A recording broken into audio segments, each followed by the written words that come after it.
Bem-vindos, galera interessante, para mais um vídeo contagiante do teu canal preferido, o Canal Interessante. Infelizmente, tá muito difícil postar os vídeos, mas temos que respeitar a plataforma do YouTube. Esse é mais um vídeo dessa série, que é o mais pedido do canal, e muitos ainda teimam em brincar com o Criador. Muitas das vezes se dão mal, e nem sabem o porquê. Se não acreditam em Deus, então por que blasfemar? Se eles querem respeito, então por que desrespeitar? Cada um tem aquilo que procura. E sem mais delongas, eu faço a pergunta: estão todos preparados?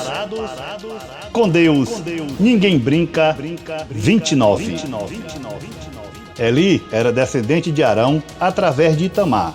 Foi um sumo sacerdote e também viveu como um juiz de Israel por 40 anos. O grande problema de Eli foi seus filhos. Ele era pai de dois homens incrédulos, Hofni e Finéias. Como Eli já tinha a idade muito avançada, seus filhos passaram a ter cada vez mais responsabilidades no serviço do tabernáculo. Mas os dois filhos de Eli não tinham qualquer temor a Deus e nem respeito pelo próprio pai. Eles transgrediam a lei de Deus de muitas maneiras. Eles violavam a regulamentação acerca das ofertas e sacrifícios ao Senhor, e se apropriavam daquilo que era consagrado a Deus. Além disso, eles seduziam as mulheres que trabalhavam de forma voluntária no tabernáculo. A prática pecaminosa e imoral dos filhos de Eli era conhecida por todo Israel e influenciava negativamente o povo. Eli foi avisado por Deus, mas ele não repreendeu seus filhos, que continuaram pecando e brincando com o Deus dos exércitos. A Bíblia conta que o jovem Samuel estava dormindo quando Deus o chamou e disse que ia julgar os atos de Eli e de seus filhos.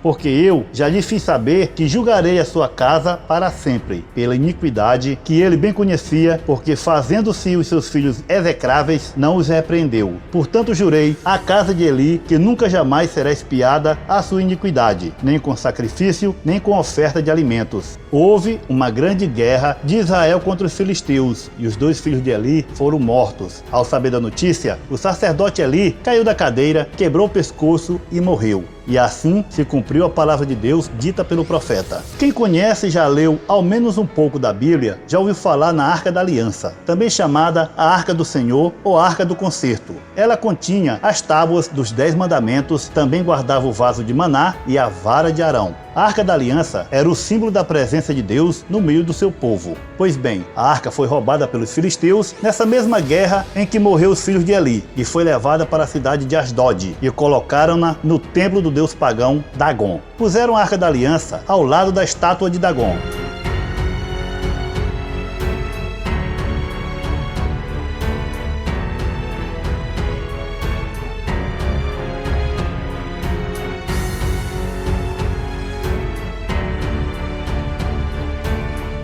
Pela manhã cedo, quando vieram ao templo, a estátua de Dagon estava caída com o rosto virado para o chão. Levantaram a imagem e tornaram a colocar ao lado da Arca de Deus. Na manhã seguinte, de madrugada, eis que Dagon jazia caído com o rosto em terra diante da Arca do Senhor. E a cabeça de Dagon e ambas as palmas das suas mãos estavam cortadas sobre o limiar. Somente o tronco ficou a Dagon. E isso assombrou muitos filisteus. Também feriu Deus o povo de Asdod e nos seus termos com hemorroidas, e muitos morreram.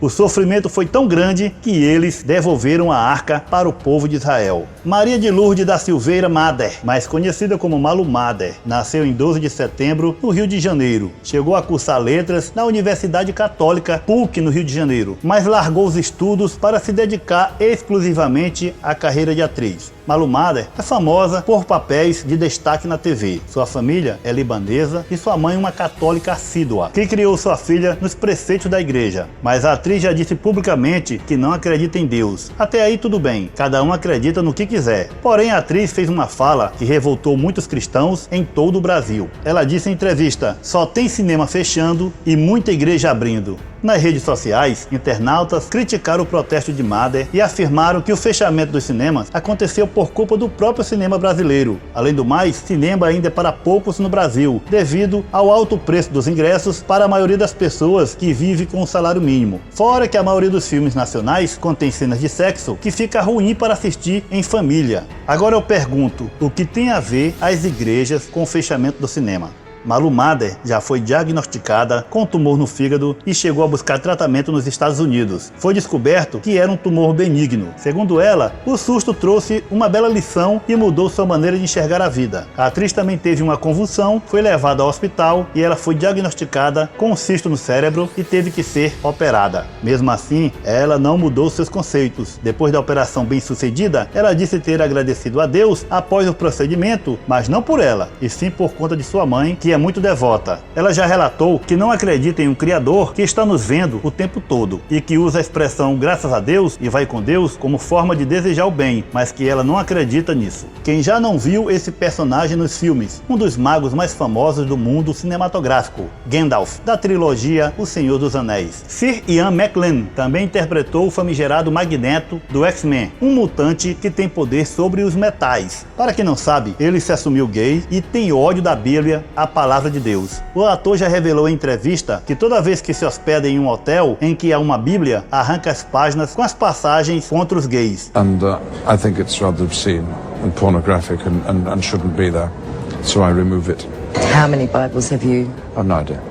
But other people do it as well. People send me evidence that they've been removing that. Além disso, durante coletiva de imprensa do filme O Código da Vinci, o ator afirmou que a Bíblia deveria vir com um aviso na capa com os dizeres: "Isso é ficção". Suas convicções e suas crenças não nos interessam, nem que ele não acredite no que diz nas escrituras sagradas. Agora, rasgar a Bíblia e ainda dizer isso ao vivo é simplesmente uma falta de respeito não só com o Criador, mas com todos os cristãos. Ian McKellen revelou ter câncer de próstata. Contou que não precisou se submeter a tratamentos por causa da doença, mas que tem que passar por exames regulares para mantê-lo sob controle. O ator admitiu que quando foi informado do diagnóstico, teve medo que o tumor fosse matá-lo, mas que hoje em dia convive com o câncer. Que Deus faça um milagre em sua vida com a cura e que ele passe a acreditar no Deus de Israel. Daniel Jacob Radcliffe é um ator britânico conhecido internacionalmente por interpretar o personagem Harry Potter, uma série de filmes com muita magia, bruxos, bruxas, magos e monstros. Daniel foi criado em uma família de cristãos e judeus, mas resolveu seguir sua própria convicção e ele simplesmente não acredita em Deus. Apesar disso, ele agora diz que prefere não escolher nenhum dos lados. Segundo o ator, a sua geração tem que desenvolver seu próprio senso moral. O ator resolveu seguir a sua própria convicção e ele simplesmente